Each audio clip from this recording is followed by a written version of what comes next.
ano ba to?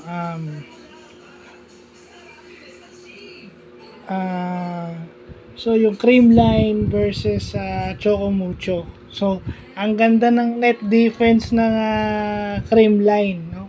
May panapat sila dun sa malakas na frontline din ng Choco Mucho. Kumbaga yung bench ng Creamline mas malalim kaysa dito sa Choco Mucho. Isipin mo si Bernadette Pons na kung tutusin first 6 at babad sa ibang team sa Creamline of the bench. So malaking bentahe yun. Malaking bentahe yun. To counter yung massive blocking and malakas na frontline ng Choco Mucho Flying Titans. Ang ganda ng laban, ano? Kaso si Alyssa din, pinatunayan niya kung bakit siya phenom.